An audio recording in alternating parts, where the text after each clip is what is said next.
don't think they got.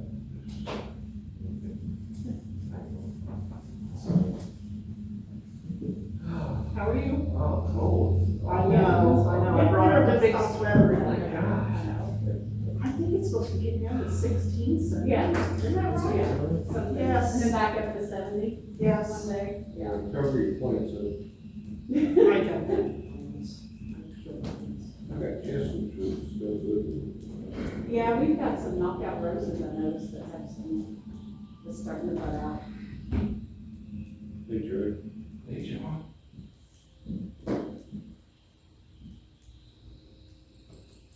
I think that's why ours don't look very good, is because they'll start budding out and then we'll get a really cold snap. And Yeah, you can't just not, you have to. I have to protect your tip my plants. whole entire house. That's why I don't have plans. I'll stick a few in a pot during May, June, July, and when they die, then that's their lifespan. Yeah. If it can't survive, it'll just die. So.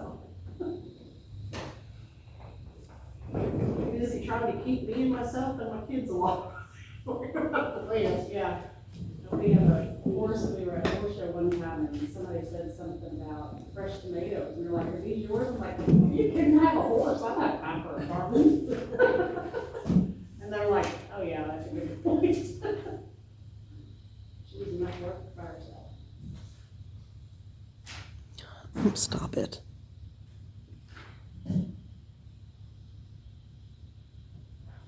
Really? There we go. I think you're the only one that said you wouldn't be here. Yeah. I didn't see anybody else.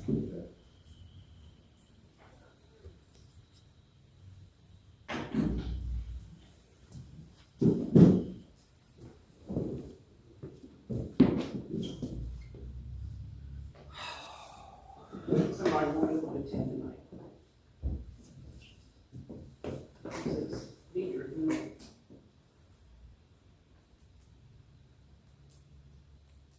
She's on planning commission, isn't she? Or is she on BZA?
What's in the woods? 151, 122. Question, you have to see it on the back? I haven't turned on, I don't know. No. That's just the only place I knew it was, so I just went right to it. I had popped it off of the flag, you can see the flag. How come mine just said?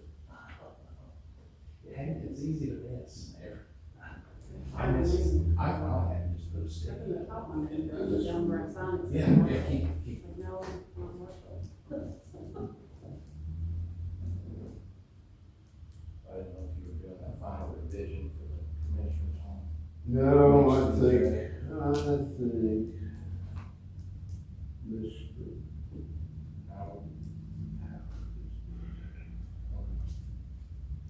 Is he writing? I don't know.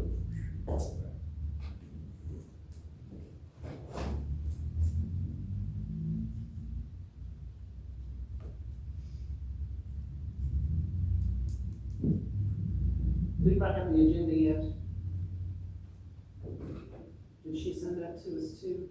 I didn't see that. I think we will have it. I just saw I think the only, I didn't know what we were taking care of. I think the only thing she had down on was just election officers. From the last, That was last time. Yeah. Well, you're gonna have to redo it because the meeting didn't get properly noticed. Oh. Yeah, yeah. So you're gonna have to redo it. That's why. And pretend that the other one didn't happen. Pretend the other one didn't happen. Well. Guess we'll do it again.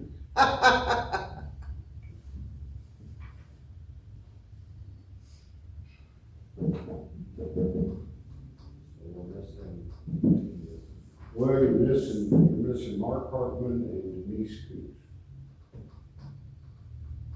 But you got a quorum. Yeah. Is Emily not gonna be here? no, She's not on the BZA anymore. Is she not? I don't know, she texted me, said she's not coming now, so I don't know what's up. Her grandpa passed, right? Oh, is that? Last week, But I don't know when his funeral was. last week. Was it last Yeah. week? Okay. No, it's just about 3 o'clock she texted me, she said she's not gonna, so I didn't know what was going on.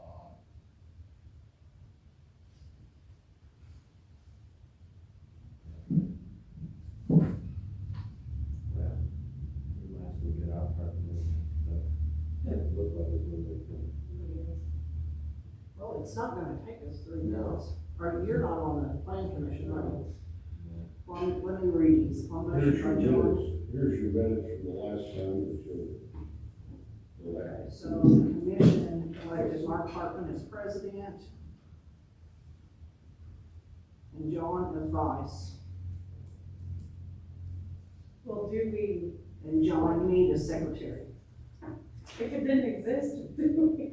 Well, you still have minutes, but. then We should go ahead and this sign meeting- this. Yeah, okay.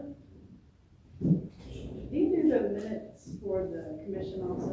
I forget. Not commission, but plan commission, I do the. So these that are in here, minutes of meeting of Washington County Planning Commission. Yeah, I do So it says that I attended their meeting, I did not, I was not here. those. I Well, left that's, before it started. So anyway, just FYI. my secretary probably picked that up from the fact that you were here for the BZA. Okay. And she said the board was only appealed for me.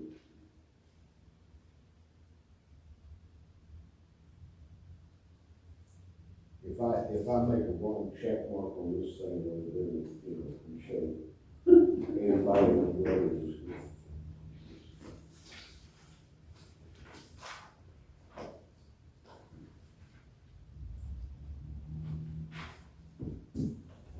Just repeat what we did last week. I'm all in favor of that. So, February 13th. I'm gonna make a motion, Look, we need to call the meeting to order. call meeting up. Who calls the meeting to order? We don't have. We don't have a president yet, that's what we're here for. You got a quorum, so you collectively call it. We'll collectively Call call. it to order.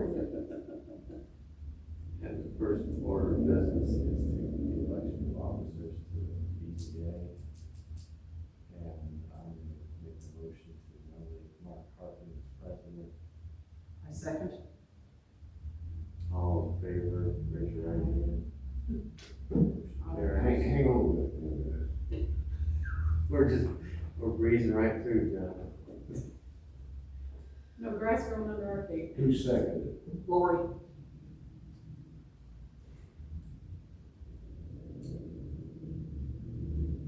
All right. Everybody vote in favor? Yes. All right, next. So the next order of business is vice president. Yeah. I nominate John Mishler. I'll second it. That was Lori made the motion and Marcia seconded. Marcia with no help. All in favor, raise your right hand.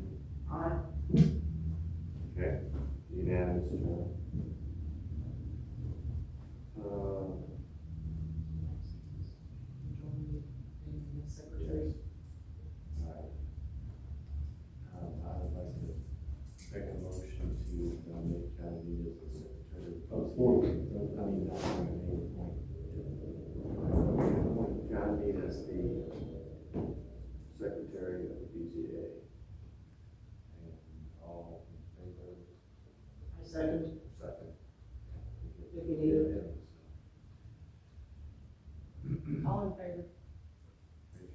Aye. Aye. And then do we need to officially approve the minutes? Yes. Alright, I'll make a motion, we approve the minutes from the, what day was that? January, February February 13th. February 13th meeting. I'll second the motion to approve the minutes. All in favor, raise your hand. Motion carries. I don't believe we have any other business, so. Alright, Make a motion to, I'll make a motion to adjourn. I'll second. All in favor? Aye. We are adjourned. Done for a second time. Mm-hmm. See if this one sticks. It has to, Mark's not here. If you're not here, you're automatically president. That's kind of what happened last time. That happens sometimes. But it didn't stick, so. Got my eye. Got that one. It's real estate. Yeah. Very good. Still not there. There's not a lot of listings, but you get a listing, you usually have an offer. Oh, yeah, that's the thing, there's no way, pretty much, unless it's completely over. Thanks, guys. I've got a listing over at, Thank you all, see you next time. I got a listing over at County, Oh, well, that's it. the guy just backed out. Investor. It's a house on approximately 7 acres. It's a private estate. Basement is full, trash and everything. The yard is full. Upstairs, they kind of cleaned it up.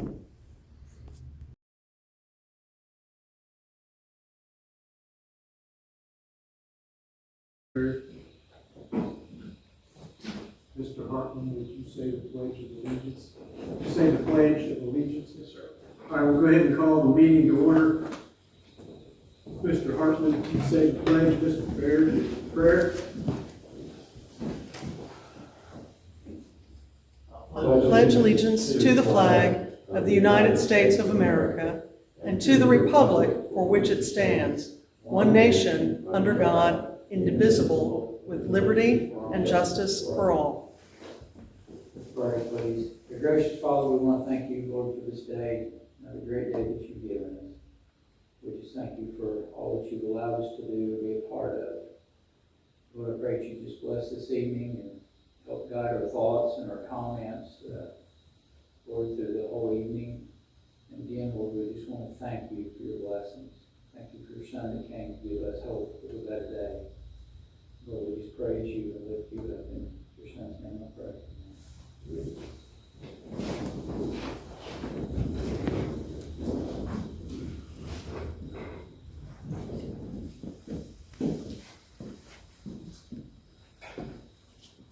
All right, we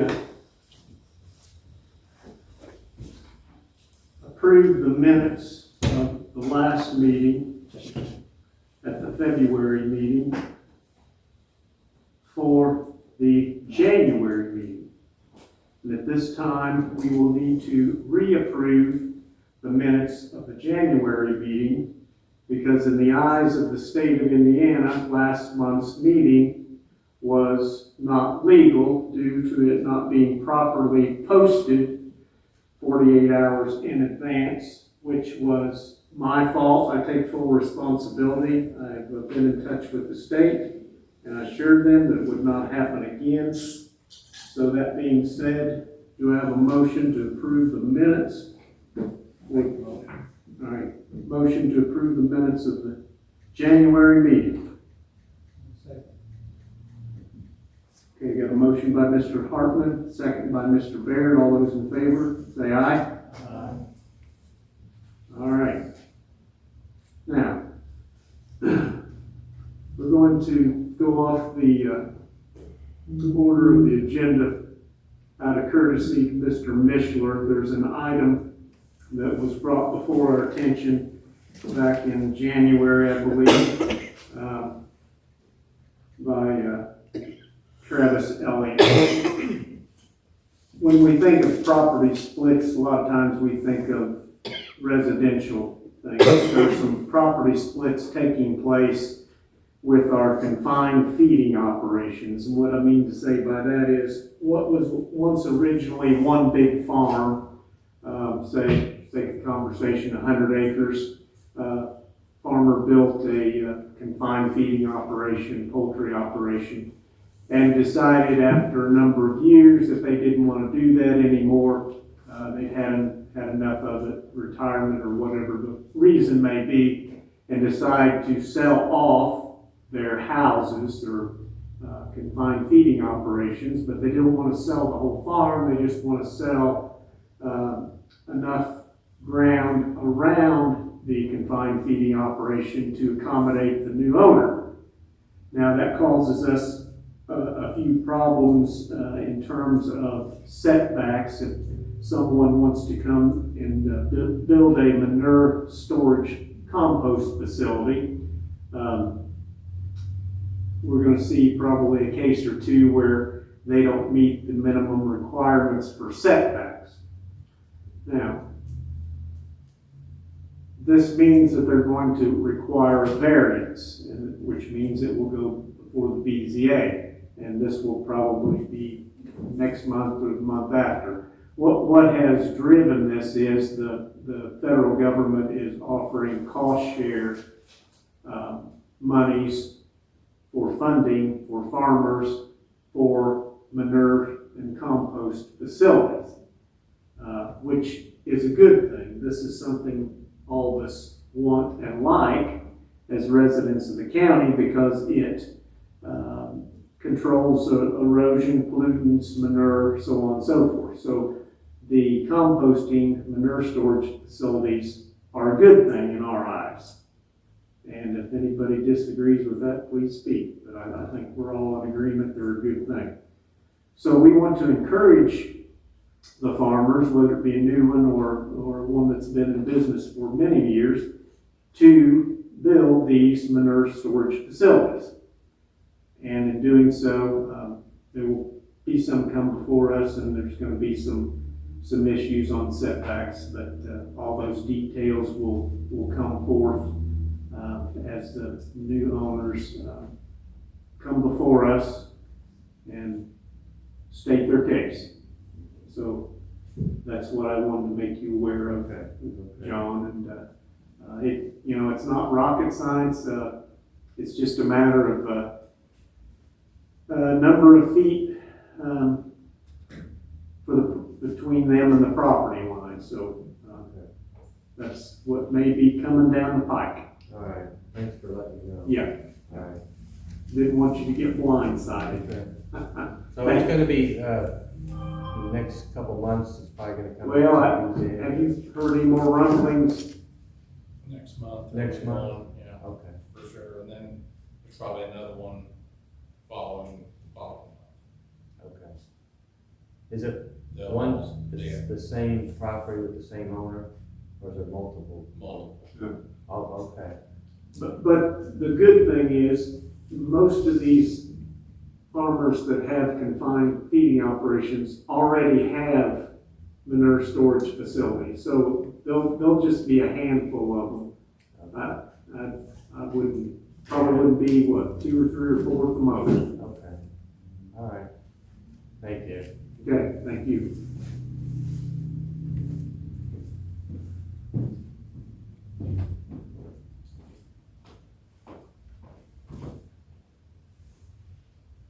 Okay,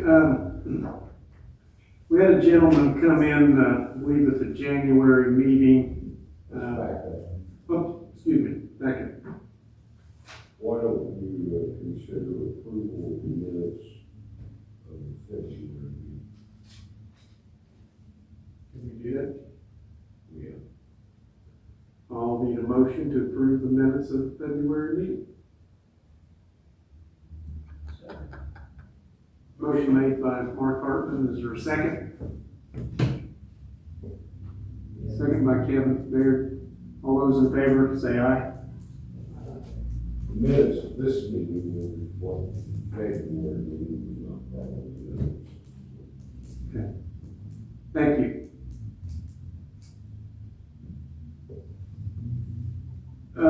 We had a gentleman come in, January, February, about subdivision in Jackson Township over close to the Floyd County line, and which brought to our attention that we may need to tweak our subdivision ordinances a little bit, because what he presented to us, although it sounded good, and I know this gentleman probably has good intentions.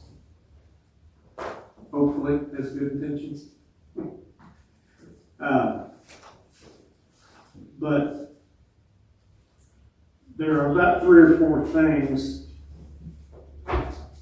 that are lacking in our current ordinance that will get us in trouble if we don't make them a little more stringent. One of them being the road or roads into the subdivision. At what point, after so many lots are sold, do we require the developer of the subdivision to complete the road?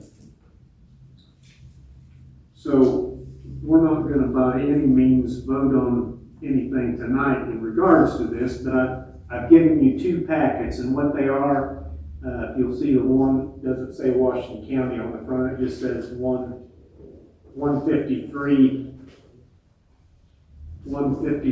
Planning and Development. That is the Washington County ordinance as it is now.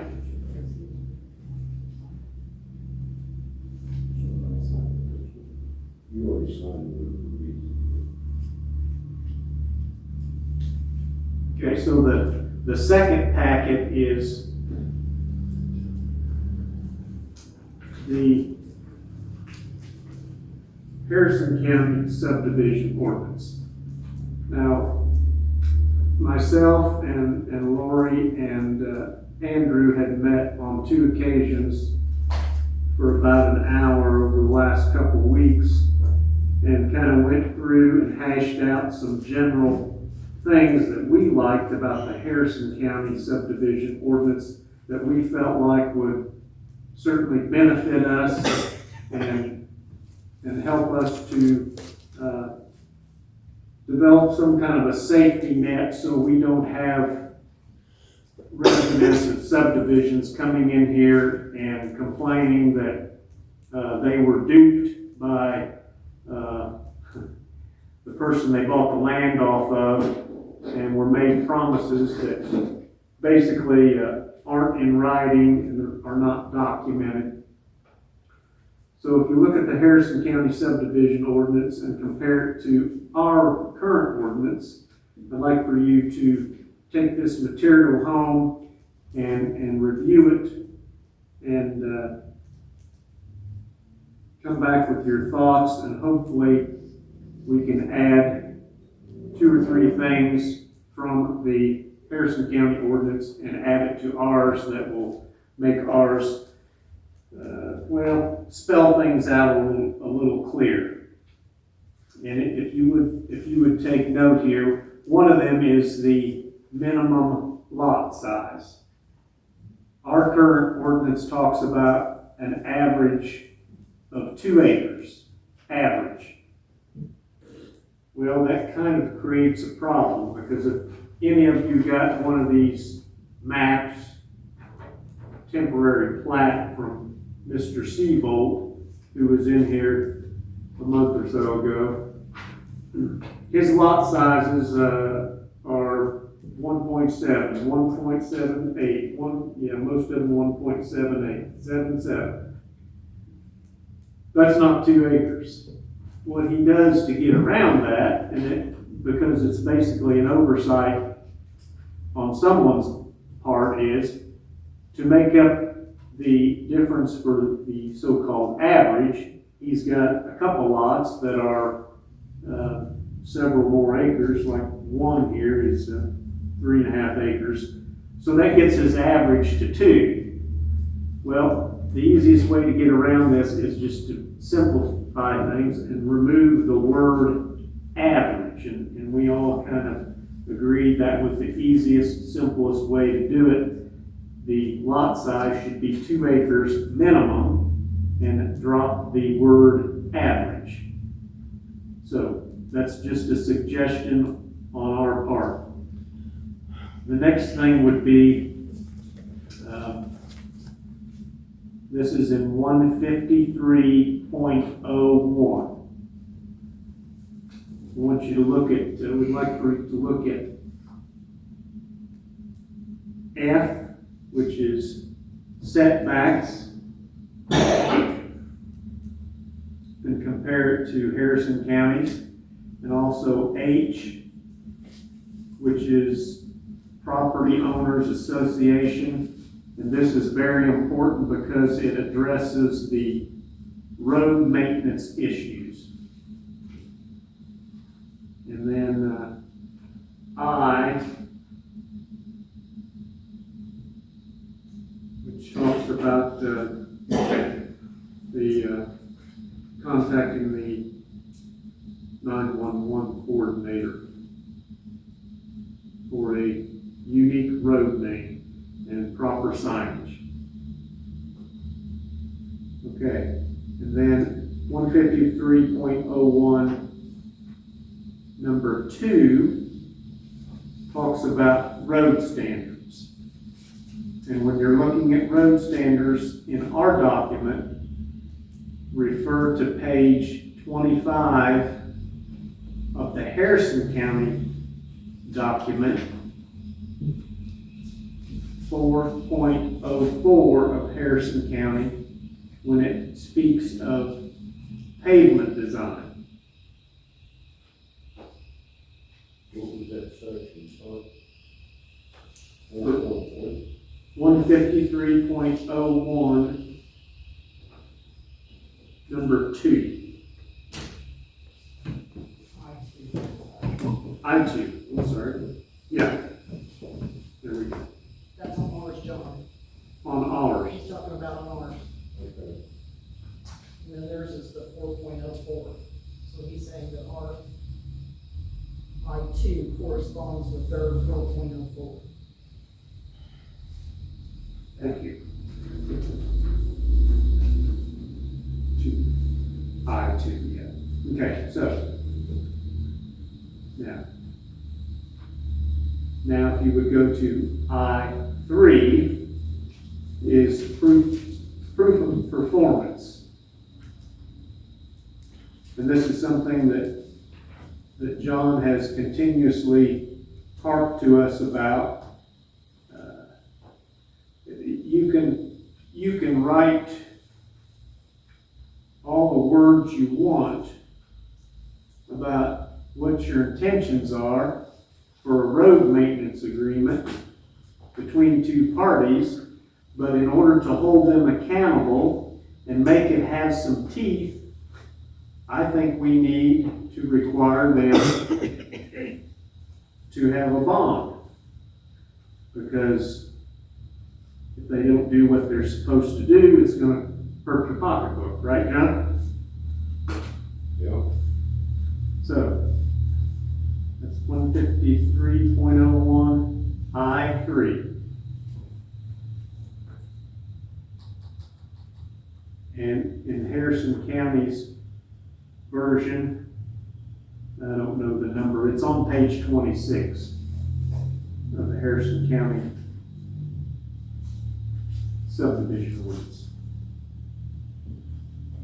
So is you thinking, take our number 3 out and replace it with Harrison County's? Not necessarily. Okay. That's why I want you to take this home. Homework. That's right. And then we'll briefly touch on, that'd be the simplest way. Yeah, I'm just Yeah. asking what your thoughts were there.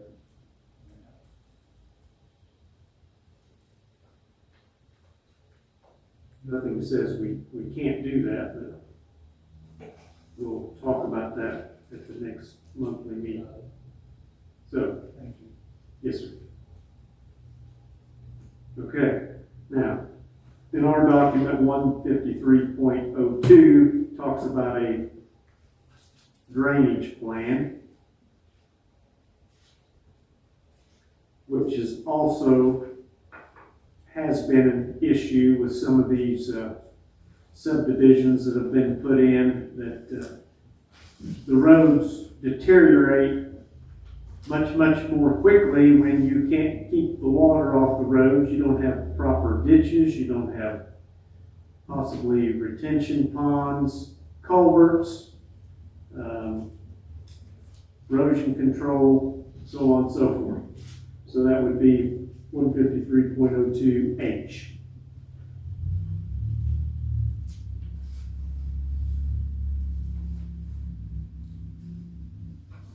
So that's the homework assignment.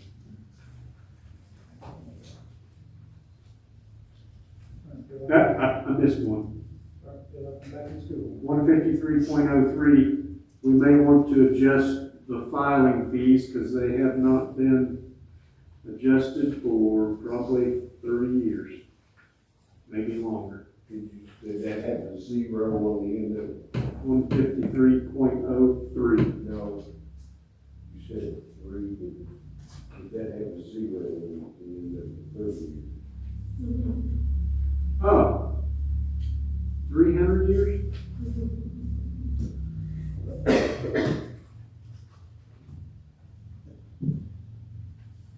Okay. Any questions?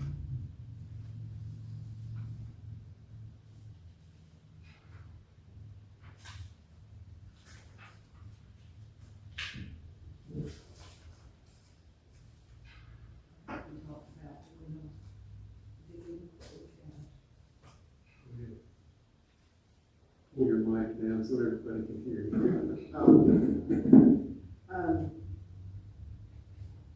That last, the 153.03 that you just talked about, Yeah, that did not include talking about fines for not, is that under the bond amount? We were talking about the fine involved for not complying? For non-compliance? that'd be a question for an attorney. Because I thought we read that in, is that in ours right now? I don't think it doesn't mention that. Would that be a part of the bond? Well, yeah, what she's asking, John, is in the 153.03 filing fees, whether that would include some wordage on a fine if they're in non-compliance with anything. I'm not sure that falls in the same basket as the bond. I didn't. It's a different animal than a bond, okay? Yeah, the bond will have its own set of rules, right? Yeah. And a bond, typically would be posted by an insurance, would be posted by an insurance company. After payment of a premium by the developer, that he issues that bond.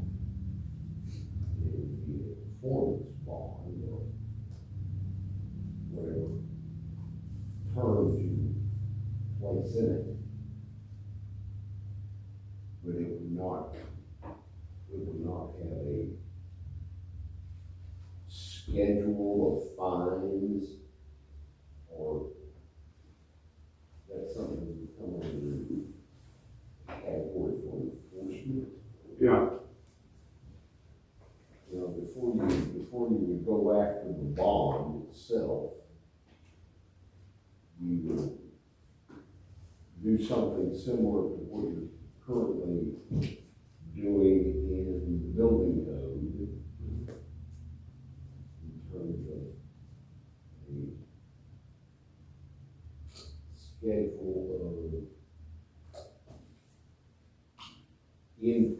increasing notices and fines.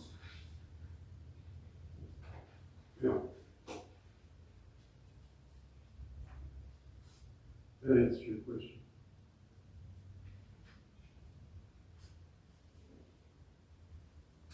So is it something we should consider or not consider? A fine? Yes, for non-compliance. Yeah, Or should we at least consider it? that's Travis's department.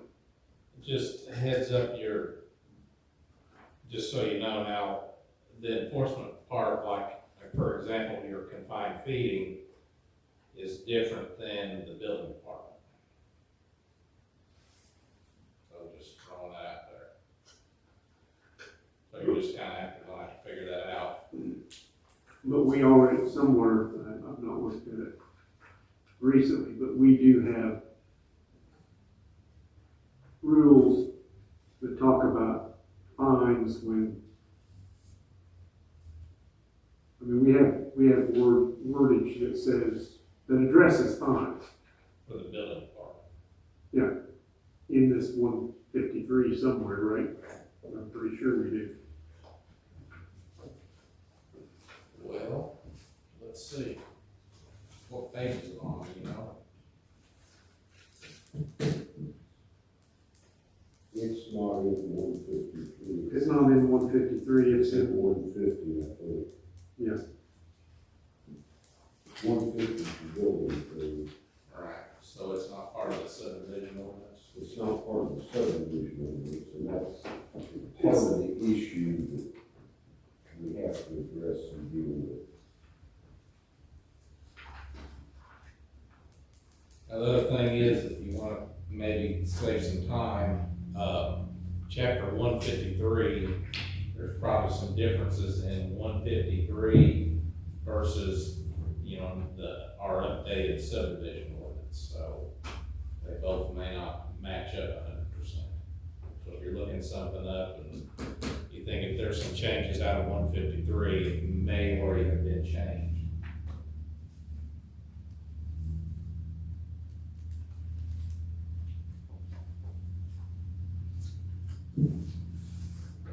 So this is not the current, Parts of it are, yeah. What I see of it. okay, how can we get the most current copy of the subdivision ordinance? I think everybody's got a copy of it. There is, it's been done, it's been revised piece by piece. Don't ask me how many years. Danielle, do you have any idea? But it's on the, trying to think who did that last. Emily's probably got it. We can get that to you, but Has it just not been, it's been discussed in these meetings but not been approved, is that what That's you're right. saying? you know, when all this Gotcha. gets tweaked, then it goes to the commissioners for final vote, then it becomes official. It goes to the commissioners for final vote, and if they take positive action upon some change, it then gets entered in their minutes, deposited in the auditor's office. And at some point, hopefully the IT department picks that up and then updates what's on the website. So Travis is saying though, that there are parts of this that have been changed and approved that's not in here. Like pull up your two checklists and look at those. Those are different, and we've updated our checklist and passed it, but it doesn't read the same as what this does. I mean, that's just one example, but just a heads up, I mean, make sure, you're looking at the updated changes or amendments.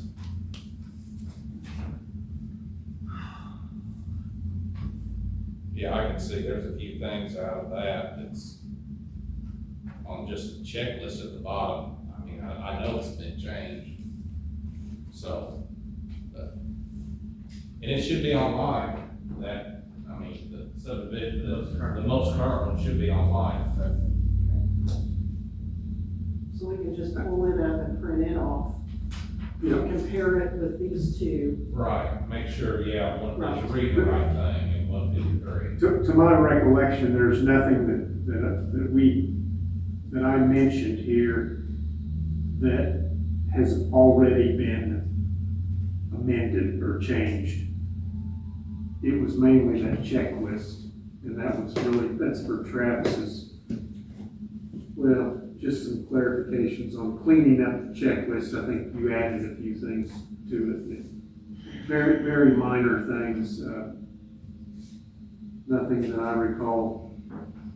In the first revision, addressed the things that I just mentioned that we need to look at on the Harrison County thing.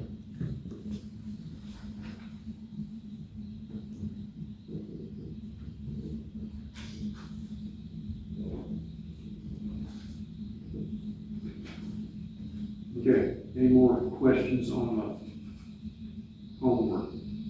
I just want to add quickly to follow Lori's question. I did find in the building regulations code here, 150.99 is the penalty section. John, is this something that can just be copied and put into the end of each section and change? It's in 153. The penalty clause in there is almost exactly the same on every section in the county ordinances, even in regards to tattoo parlors. It says the same thing.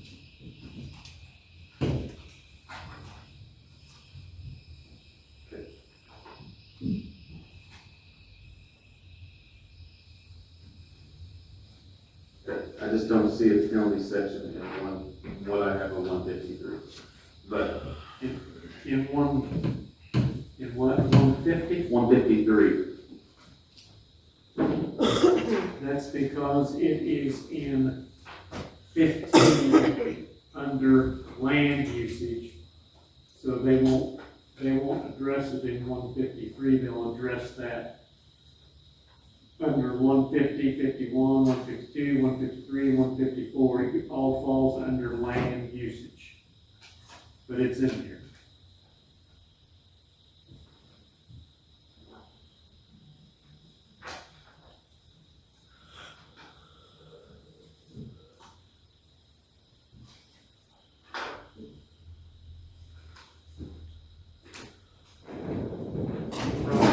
You probably don't have it, because it's all in this big book.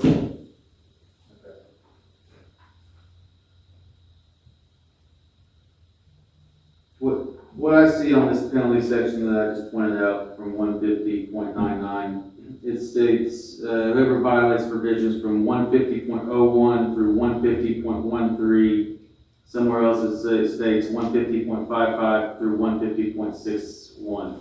So this particular one doesn't directly cover 153, but I'm wondering if that's something we can just add to 153, this is the penalty section. Yeah, that's easy enough. The commissioners will need to have a public hearing and pass an ordinance amending 153. Or rewrite the preamble of the whole regular code, so this applies To everything. specifically to these sections.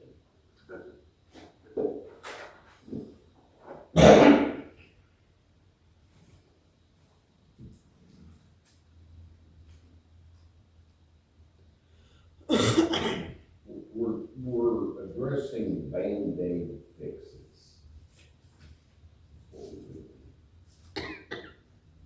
Because at some point, chapter 5 and chapter 6, chapter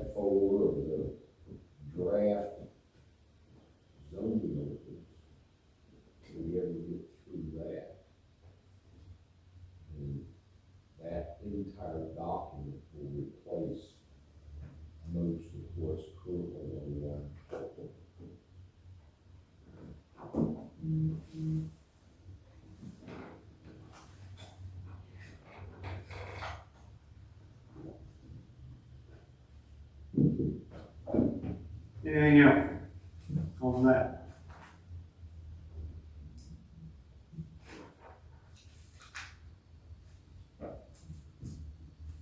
Okay.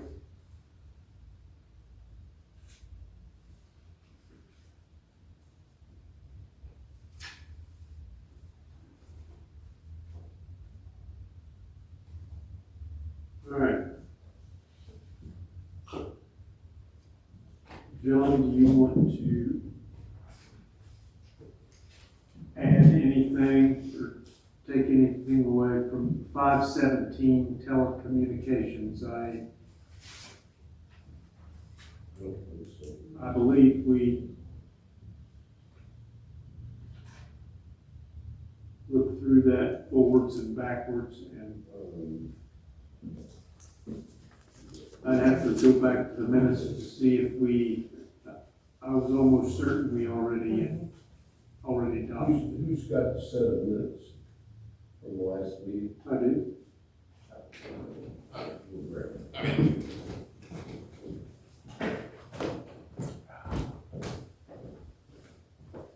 It says that it's about that.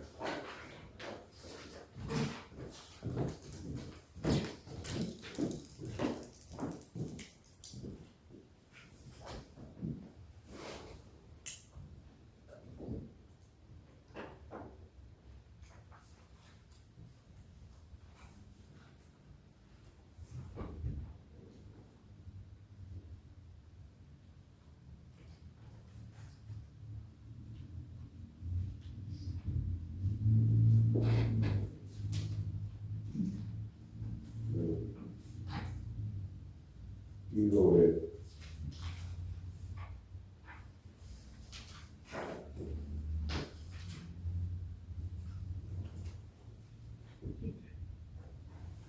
According to my notes, we approved this with amendments. You had,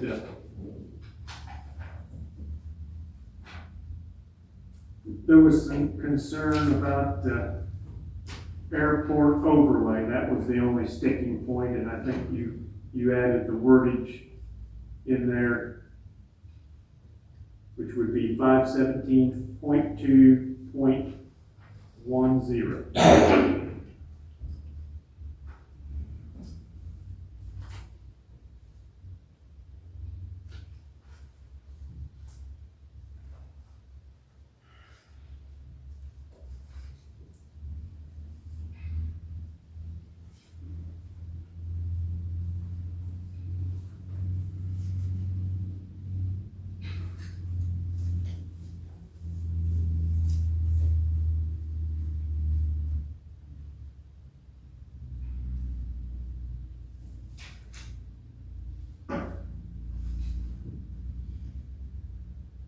I'm pretty sure at the January meeting, if you've got the January minutes in front of you, we voted on that. I do not.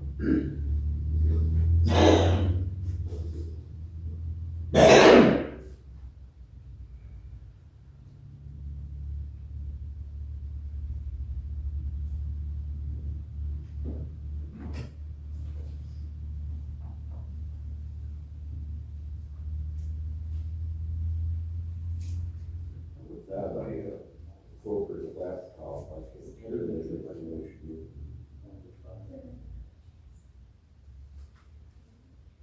Well, I've got my notes here approved with amendments, and the amendment was that addition you made, which added the Language regarding airport. airport overlay, that's right. And we got that in there. So that's done. We've already done that. Now, 518 temporary uses.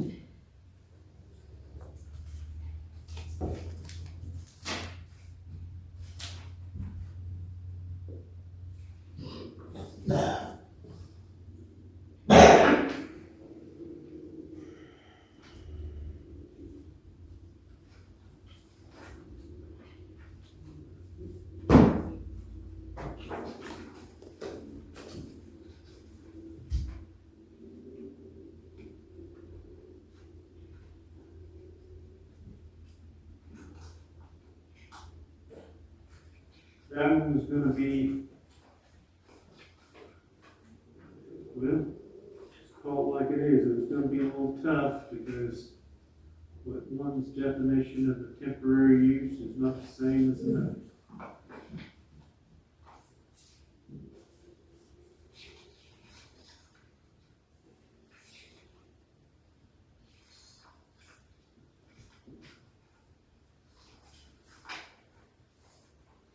So do we have a definition of a current, do we currently have a definition for temporary, or are we starting from scratch on that?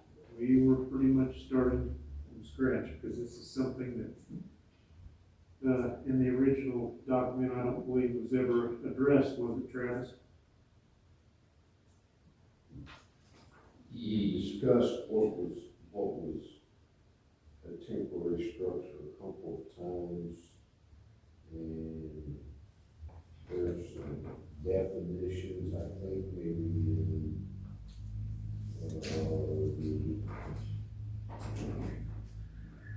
that section of code, correct? Right there, R107. Yeah, R107, and there was discussion about, I think you guys got a copy of that Yeah. R107. Passed out. R107 was passed out. You passed it out? Mhm. How about that? In my other file.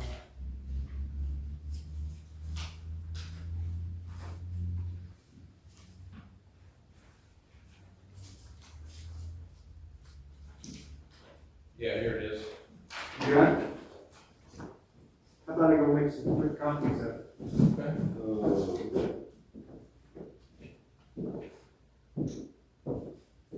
Yeah.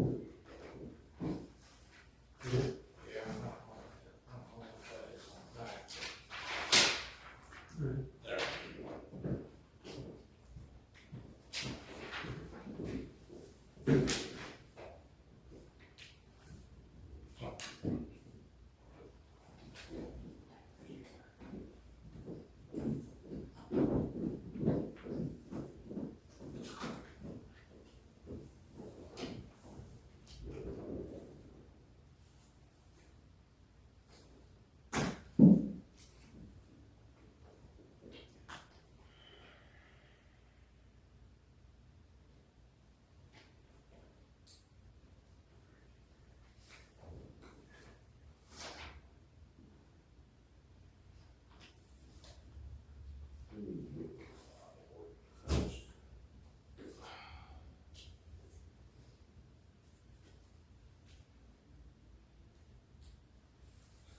That's it right there, I think. Yeah, that's it, that's, Yeah, that's it. I don't know whether that's the whole thing or not. No, that's on the copy. That's I can tell, because that's on a copy machine.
sign language.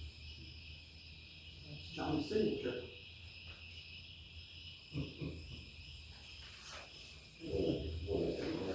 You know that.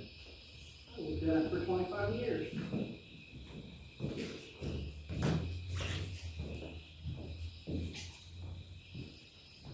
Actually, it's just like this.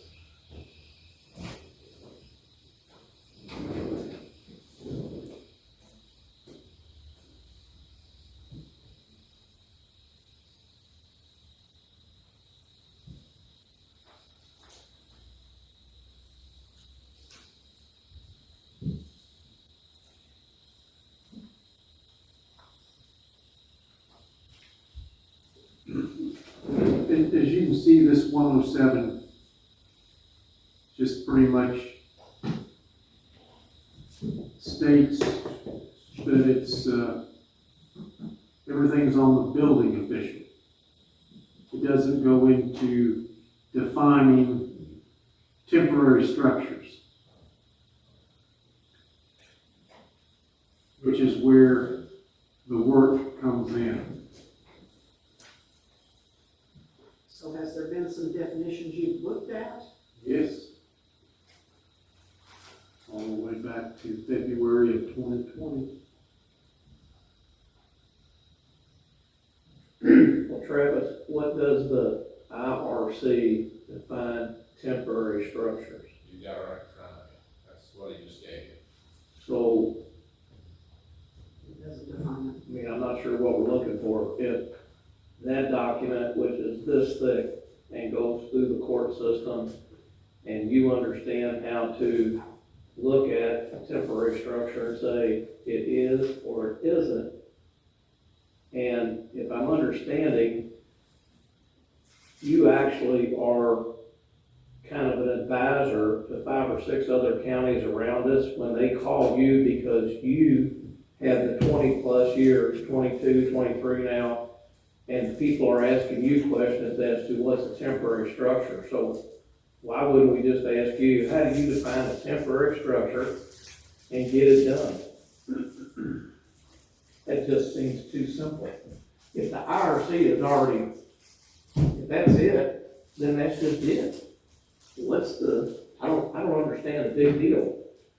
I mean, because when you go out to a place and you look at it, you make that decision, correct? From R107. So is there a definition that has to be, do we have to have a definition, or is this, has this been sufficient? And it's your call, and that's your job. I'm not sure why Well, we're sitting here to redefine something, Well, and then is it gonna pass your muster, so to speak? It seems reasonable to me to think so that. you guys are wanting an actual description of what it is versus, I guess, This started out as a discussion of what is a temporary structure. Because section 107 doesn't define it.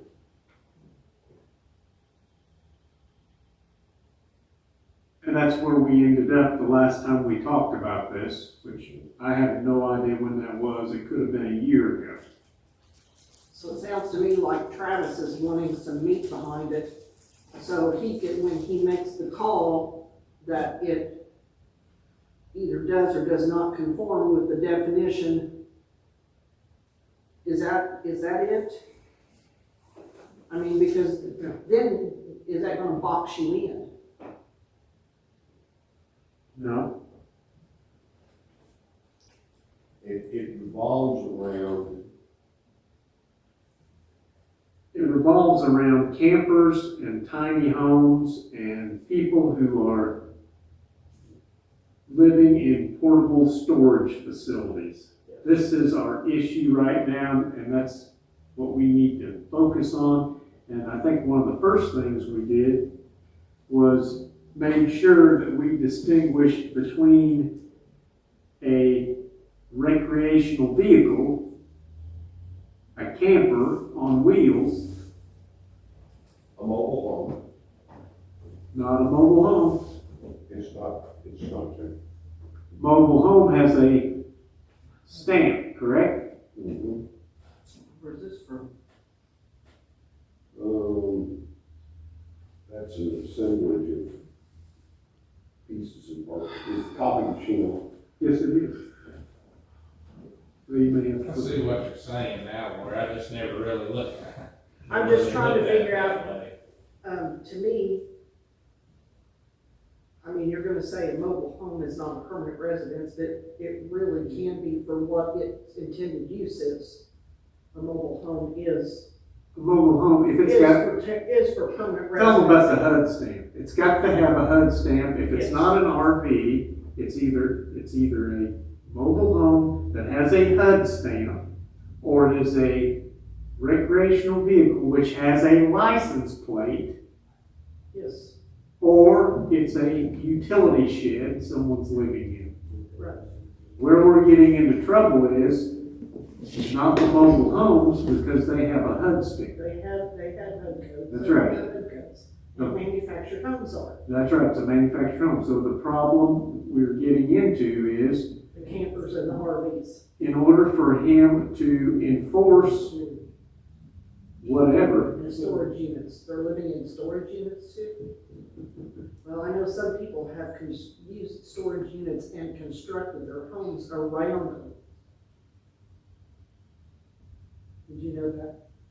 I was gonna say, cause I had to. you don't have to drive very far I to had see to it. appraise a couple of them and it's like, How can you appraise that? That's not a home. It doesn't have a foundation, it doesn't have tie downs. they actually put one It's around, urban. don't they? As Urban Day said, But it's, they're not.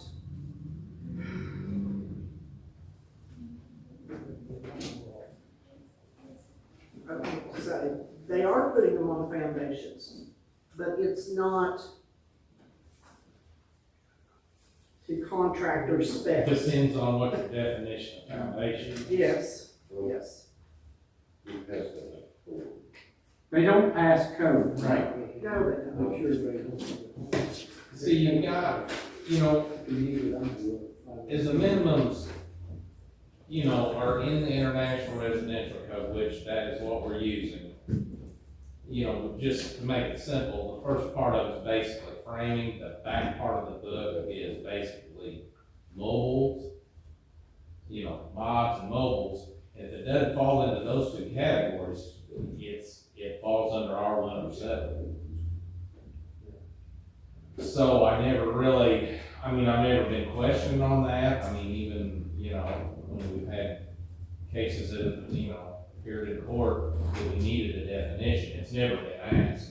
So I totally see what you're saying, where I just never kind of thought of it that way. We always went a different direction. It wasn't this, and it's not this, It's gotta be that. It's- And to me,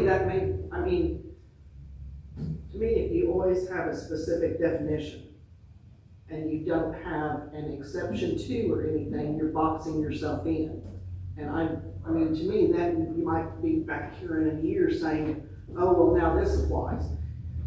Unfortunately, 5 years ago, there wasn't the issue with people just pulling in campers anywhere and living in them. And now we've got this issue along with mini barns and containment units.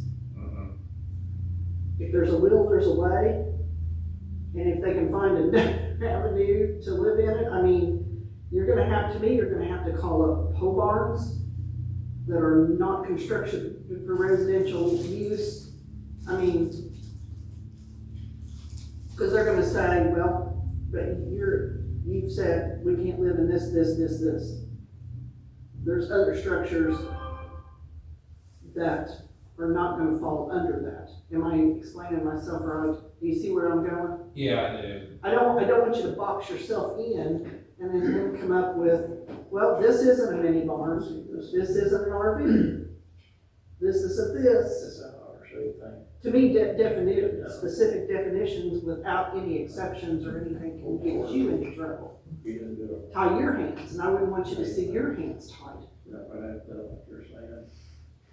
Well, and the Because other, it's obvious that RVs are not intended to be lived in all the time. Campers are not intended to be lived in all the time. Mini barns were not constructed to live in all the time.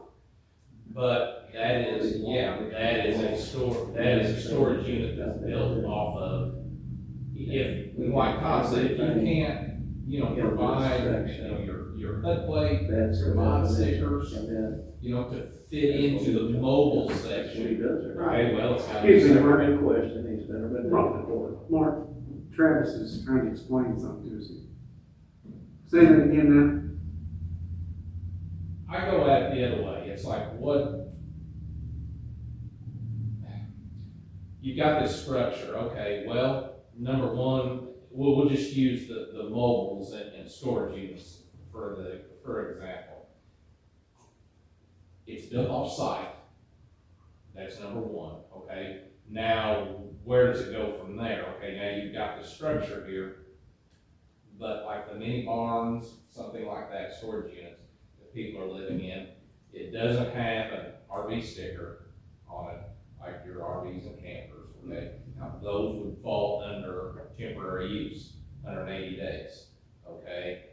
And the other mobiles would be a HUD plate or mod sticker, blue or gold, okay? They go in another direction.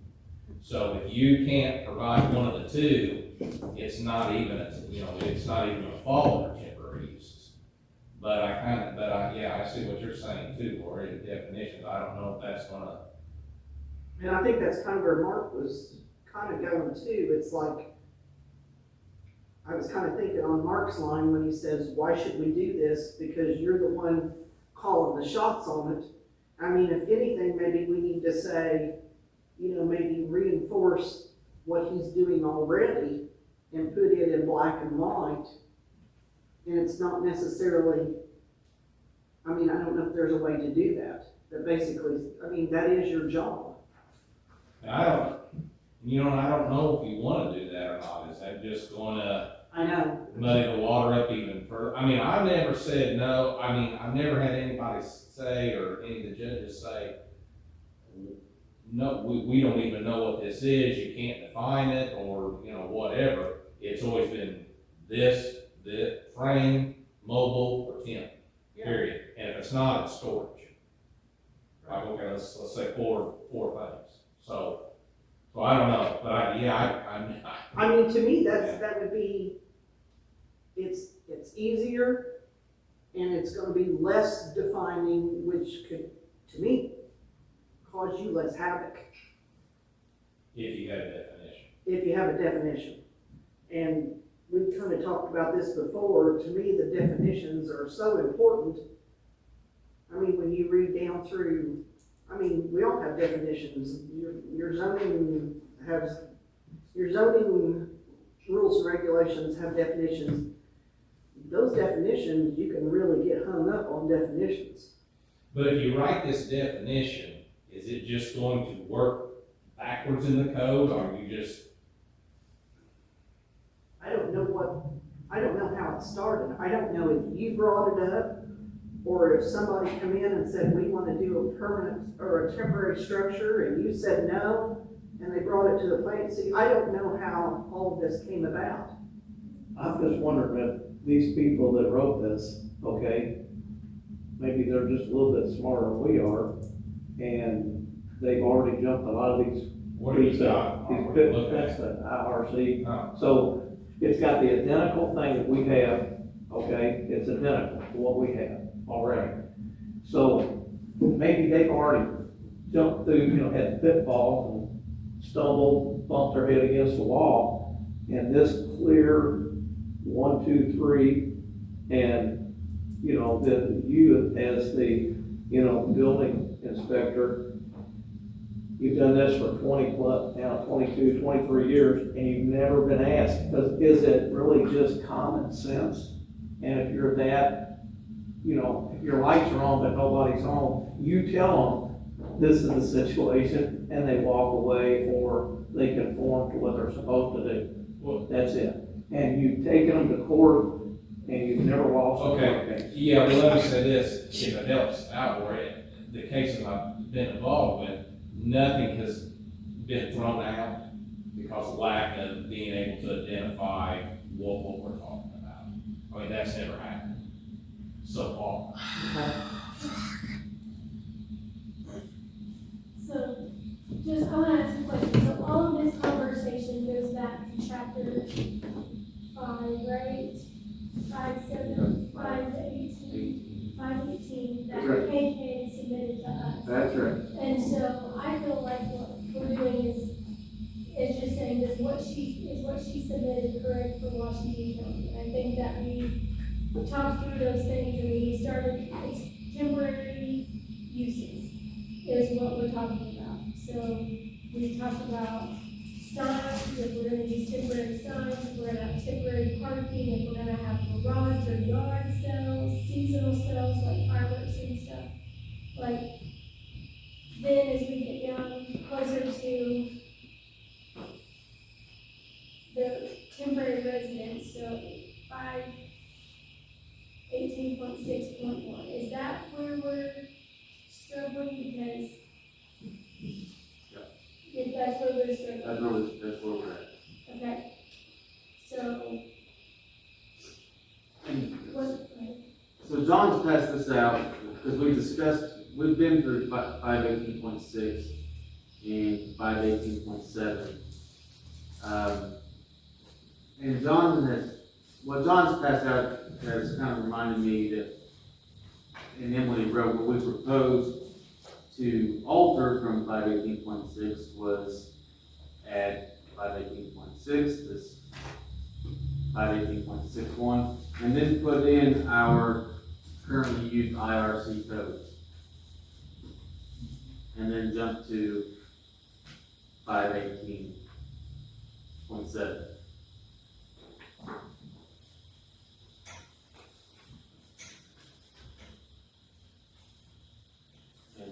And that would be it.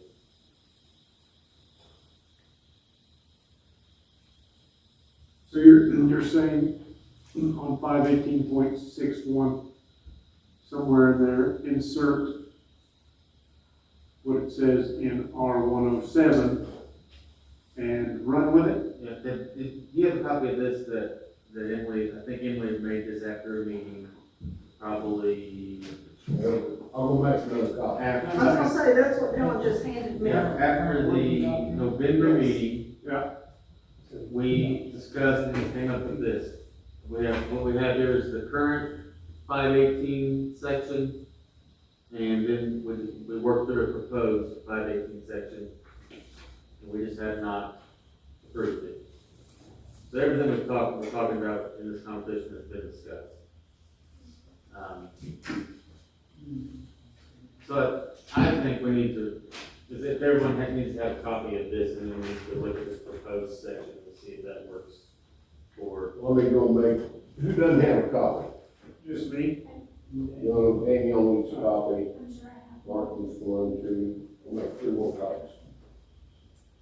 And that would get us through section 518. That's right. What?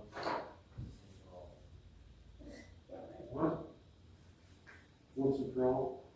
Well, this is the second time we've discussed 518 without making any motions on it. Good catch. I think it's time for a motion.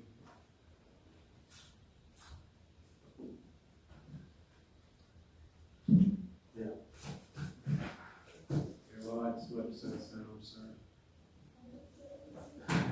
You were here. Where you at? Right.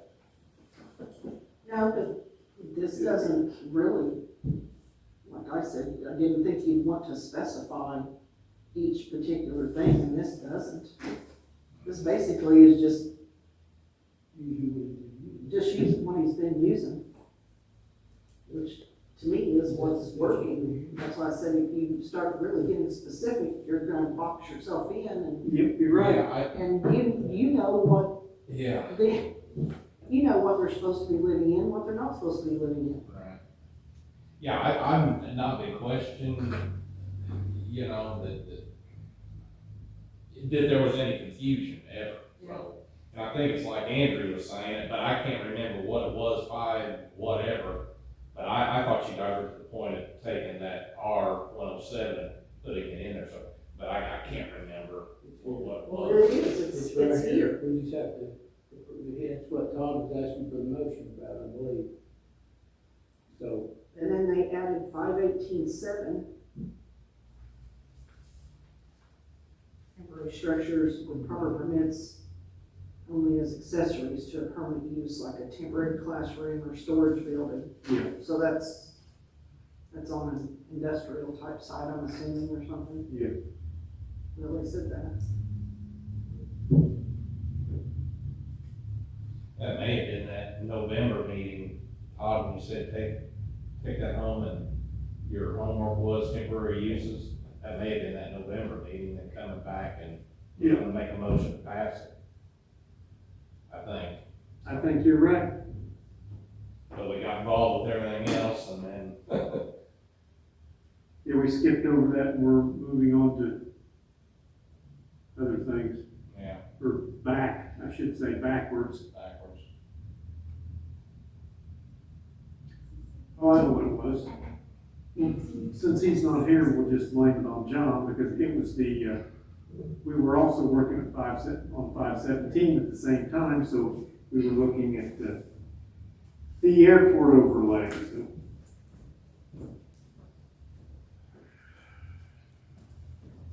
So basically, John was behind it. John was, yeah, he was the culprit. Oh, boy. That's what held us up. Thank you. You got one in there. Yeah, give that to Mark, would you?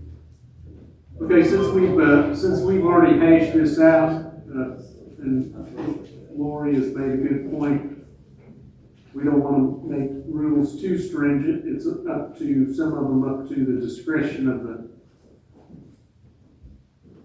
building authority, Mr. Elliott.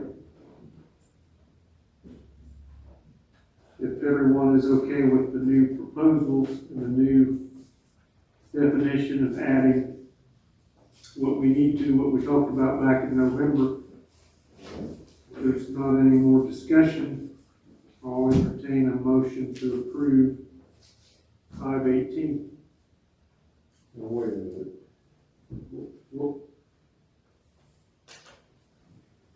What are you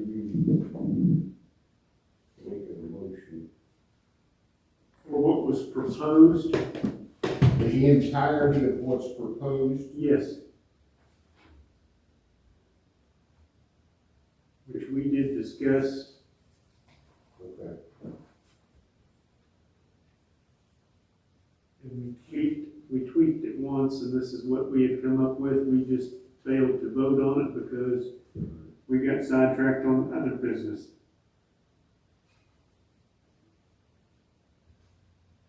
Motion to Todd? No, I'm asking for a motion.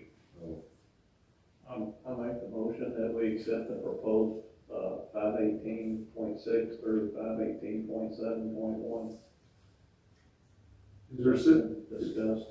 is there a second? I'll second. Motion made by Mark, second by Kevin. All those in favor, say aye. Aye. Okay. That would include a change of the numbering, correct? That motion would include a change of the numbering. Make the R-107 something. It's incorporating the R-107s. No, we're recognizing R-107, which is a state, that's a state number, right? That's the official. What'd you say, Kevin? So that's the official, that's what we're, Yes. what we were going. Uh, So if somebody wants to look this up, they would go to R-107.1. If then you need to look it up under this, so that's, when we leave that as part of 518.6.1. Yeah, that way. As that is, R-107.1. Those would be like Yeah, that's the thing. sub-paragraphs of, Um, or just refer to it I, instead of typing them all out. I don't.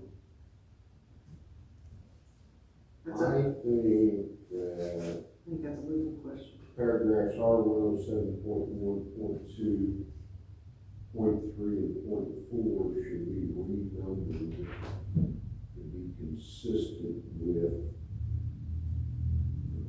section 518.6.1. If you don't renumber those in some fashion, then you need to include a specific reference within this to. Okay, I see what you're saying, but as long as we reference them at the end of each paragraph, right? We can change the, I would just renumber those and make them just sub-paragraphs, A, B, C, and D or something. That's what I was gonna ask, John, can we just make them, the R 107.1 general, can we just put an A in front of that? I mean, would be my suggestion. Yeah. If you leave the R 107 in there, that's gonna be totally confusing unless you put a footnote in there that says 2018 International Residential Code found at website X. Andrews made a motion to amend, to change the numbers R 107.1, 2, 3, 4 to A, B, C. Did you ever? Yeah.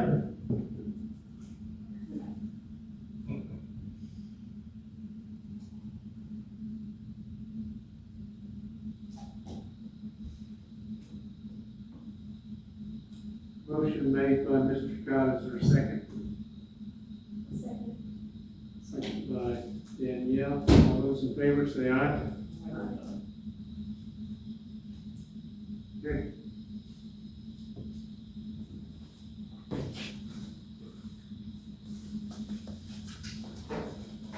So I take it you're gonna be responsible for renumbering those so they make sense?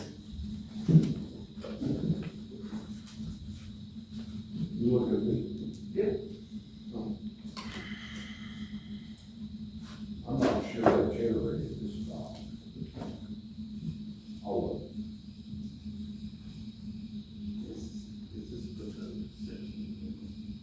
This may have come from Emily. That's fine. Yeah. All right.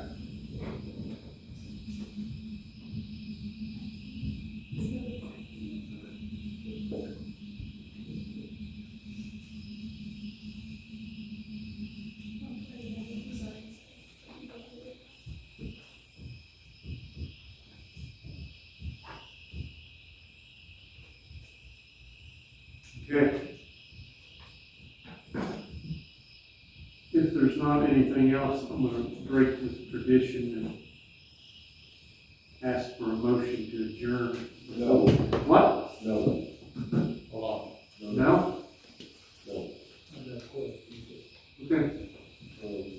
Well, they're big, and Go ahead. I wanna go back to small acreage composting and their interest Yes. on that. I know John brought up kind of up to speed, there may be some coming in. Yes. At the BZA maybe, Yes. but I think we're going, if I had a compost, or if I had a farm and I was gonna sell off the confined feeding operation, Yeah. and keep the additional 95 acres, if I had 100 acres, should there be somewhere, can there be somewhere where that if they do sell that off, when they do sell it, they have the setbacks of 200 feet from the property line, move the property line to 200 feet. So that these people, if they decide they need to do something, they're not caught in a trap like some of the smaller operations are where they can't do anything. Is that something we can look at to do? Is it a need to do? Is it just me? to do that. If I'm gonna sell to Andrew, I need to sell 200 feet more than what maybe I had thought about doing. To sell, and Yeah. in order to buy, for me to buy that, I have to have that, and you're gonna have to grant me another you're gonna sell me 200 more feet, basically, all the way around, or whatever the setback is, which I think is about 200 feet.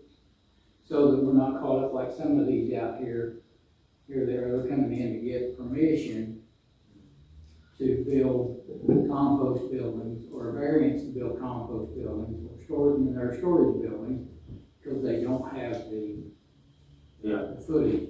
In my opinion, it's easier for those people to come in and get those few number of people that this is affecting to come in and get a variance as it is to require a certain size of property to be sold. You see what I'm saying? I see what you're saying. In your example, you figured on 5 acres to sell to me, and now that you're asking should this commission require them to make that 7 acres because so every building is 200 feet from property line. By doing that, you're gonna eliminate a lot of potential, could eliminate potential problems from somebody coming in next door, let's say, then it does get divided or whatever. They should have that 200 feet, which makes, in my opinion, makes the 200 feet from the structure to the property line to the first structure in that division or whatever, so it makes them 400 feet away instead of just 200 feet away. Wouldn't this be where Lori steps in, if she's selling a piece of property? If my understanding, at least my sister in real estate, if she doesn't identify a mold, she's hung out to dry. She's in bad shape. She's getting ready to get sued and or the whole company. So why in the world would there be something, either by her, whoever's selling the property, and if it's just somebody by owner, excuse me, that piece of property can't be sold because they've been identified. We know there's a handful, but we also know those handful, y'all laughed at me the last time saying, well, I guess you gotta tear the barn down or half of it in the center, in between the two barns, and then you've got your maybe 250 feet. But if somebody's not told ahead of time, then they're derelict and they should be held liable. Or maybe that's a city thing. But if you're not upfront with the information, you should get burned. And I love the idea that you've come up with. I think that's brilliant, but also somebody needs to be told, hey, by the way, if you're thinking about putting, a composting thing in, sorry, it ain't gonna happen. You can't approve it. We're not even gonna approve it. I'm not gonna stand here at BZA and approve something. Oh, we moved it over 50 feet, now it's 75 feet. No, that's still too extreme. It's not 225 or 250 feet. We don't let anybody do it, because if we let one, then that opens up Pandora's box. If I want to do something on my property and you all don't like it, so what? I'm gonna build it anyhow, because I'll come to BZA and get this, this thing that just, like, if it's 250 feet, it's 250 feet, or it's, again, I know we can deal with 225, or maybe 200, maybe. However, it's an extreme to think we're gonna let them go at 25 feet next to their neighbor, when they ought to be told ahead of time, and then, like you say, if you're gonna sell that, you need to be looking at, especially if you got a farm, well, you move it over 225 feet, what's the big deal? Or 250, in order for them to put a composting thing in. But that safeguards that person going in, and, that person's paying taxes. Why aren't we trying to help them, before this thing gets stupid? Because evidently we got 5 or 6 of them out there, and it's just stupid. They didn't check ahead of time, and now you know, the government's wanting to give out compost bins and, you know, for free or whatever, and we're wanting to do that, but are we gonna do it the extreme amount? The existing facilities, and I can think of a few, there is no way, shape, or form they can meet the guidelines today. Okay, if they're wanting to put in manure storage or dead animal compost, whether they've got 10 feet or 50 feet, I think that's it. I feel like that we should do that.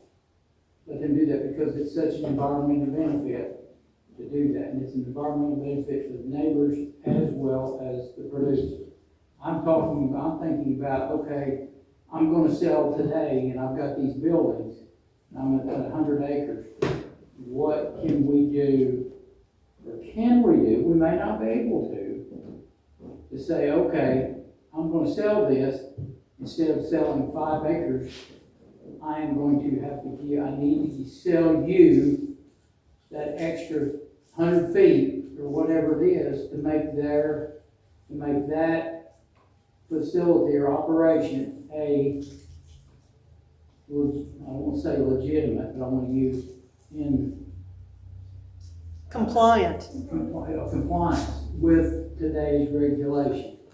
And most of these that are being built today, a lot of them are good, but there's some that, you know, I might build and I might turn around and sell to you. And I'm gonna keep as much farmland as I can, and I'm basically boxing you in to where you will have to go to BZA, or if I've got the 200 feet, I can come in and apply for the permit. The 200 feet is good, it would go ahead. And I don't know if there's, and maybe it's something not that I just thought about this today. And I don't know if it's something that we even need to consider. It would be helpful, but how do you check, how do you police it? I don't know. Do you have any idea? Do you understand what he's saying? Well, the application for that facility should be a record. Part of the chain of title. But they're all basically grandfathered because there's nothing that says in the application to begin with that, hey, if you decide to sell these buildings off, you gotta sell 200 feet more because of the setbacks. Nothing in there says that. Well, Is there, Daniel? the county ordinance is a public record, okay? I thought we had something where if you come, you know, okay, I got my house, okay, and I decide I'd sell it. That person coming in doesn't have the same grandfather thing. It's a brand new operation, and a brand new operation is now under, at least in some of those things we had or talked about early on, then, you know, that's brand new. It's not old school. You know, the person that stayed there, they might be able to pull it off. But the new person, that's a new business, new ownership. It starts fresh. They got to jump the hoops. And if they don't jump the hoops, doesn't work. And that's why So then what are we gonna do? Are we gonna go ahead and have potentially environmental problems because we're not willing to put in this animal waste facility, this building? There may be room for the building, but it may not meet the setback. So The issue is it in every variance issue is the variance in the best interest of the public, the parties, the landowner, and the neighborhood, basically. And if granting of the variance is found to meet those conditions, and I have stated it correctly,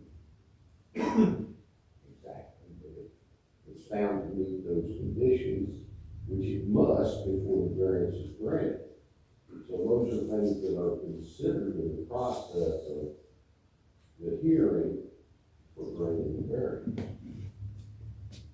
Is there any way on the ones that we know, like John, you just said they're on record? So if they're on record, I'm not sure. Before we adopted, before our ordinance was adopted, there may not be a record.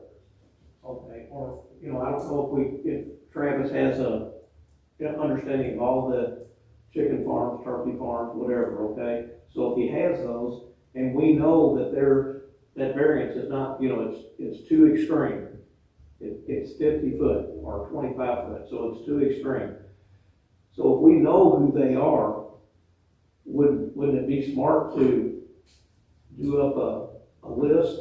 And again, I'm just talking common sense. This is maybe not how it works, but to me, I'm thinking when I bought my house, you know, it goes through the real estate company and they check the land title and all that kind of stuff and my title to make sure it's all good. Well, that ends up downtown here, I'm thinking.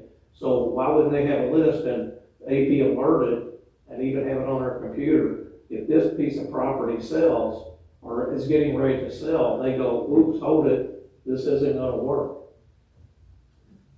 So. That's like you're talking about like a title search or something, it's, Right. none of those are gonna show up on a title search. Well, whoever in Washington County gave out my title, you know, to me, I don't know, it seems reasonable that they got that, if they had the information ahead of time, they could say, sorry, gotta stop. We need to find out if they have a 250 foot variance, but maybe that's too much. That doesn't have anything to do with a title search though, you know what I'm saying? That's talking about chain of title. That's not talking about compliance with the local, you know, you said, well, it's up to the real estate agent. Well, it really isn't. Actually, it would be up to the buyer to find out if what he's purchasing meets his intended use, which these are public documents. And in that respect, you can't even hang it on a real estate agency or something. I mean, that hangs up on the buyer. That's the buyer's responsibility to make sure what he intends on using it for falls up under all the rules and regulations to it. Well, So, I know what you're saying, but I don't. I'm just thinking, well, the other simple thing is, if we know who these handful are, if it's only a handful, why don't we send them a certified letter and say, by the way, before you sell, you need to. so in our document, you're the legal counsel, I want you to read it, that it says 405, non-conforming use ownership may be transferred. So that means As long as the use isn't changed. as long as the use isn't changed, so make sure, I don't know if I'm right or not, I don't know legal stuff, but if Andrew is selling me a chicken farm that is non-conforming, and I buy it, and I'm gonna raise chickens on it, and do the same thing he's doing, I'm good. But when I go to put my structure on that, my Then you were, Compost- then you're compost outside facility. the non-conforming. and then, but it says that I can,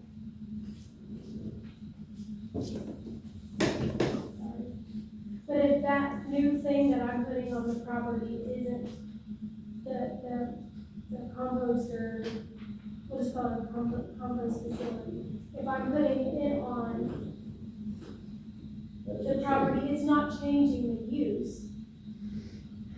So, It's a change of the structure. so I'm changing the structure, and so that means that I just need to make sure that my setback is equivalent. Now, we have things in there about if the setbacks aren't appropriate. So Andrew sold me this property, he's the next property owner, he can say, I don't care that it's not 200 feet from the property line, right? Yeah. Right, so I think it would be easier to tell that guy he has to allow it since he sold it to you, you know, something like that. But there are ways around it besides just getting a variance, I think. I contingent upon that being allowed. I mean, so you make the offers. Now, how to make sure people know that, I don't have an opinion on how to do that. Part of the buyer's due diligence would require him Right. to check into this. It's really up to the buyer to make sure that it works for his intended use and there's nothing he needs to do. Todd, quick item. But if the buyer misses it, he suffers. I still say, even if they don't have the acreage, they don't have enough setback to put that facility in that place, but they've got the room to put it in that place. I would hope that the BZA would approve that use for the simple fact it's it's environmentally friendly for that type of a structure. I agree with that. Come in and assert that it's a. Right, that's okay. I've got two things going on here. Now I'm saying, okay, I'm gonna sell that property.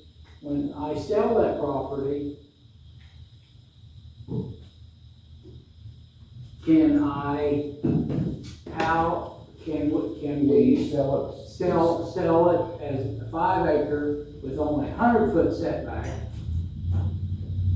Or do we say, okay, yeah, we don't have a problem with you selling that property, but you need to provide a 200-foot setback? We can't do it. Is that what you're shaking your head at? No, I'm trying to go through scenarios in my mind, and I was. I hope I'm not confusing people. I just want to be sure that, okay, if I'm selling 5 acres off of that facility, and I deemed it, I built it there because it was in the middle of the farm or whatever, because of the environment, the neighbors and all that we can still, the person buying that 5 acres has the setbacks if they need them. That's a good time for me, I would think, to get the setbacks, be sure I have the setbacks. But anyway, I'm gonna drop that for now, so. Quick item, Todd. Yeah. At the last meeting, the commission approved application 2301 by Steve Perdue for construction of the compost shed. Yes, we did. Assistant CFO, that needs to be approved. I make a motion. Second? Second. All those in favor say aye. Aye. Motion passed.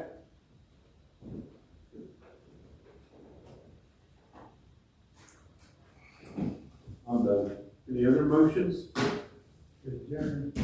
Motion to adjourn. Second? I'll say. All those in favor say aye. Thank you. May, who makes that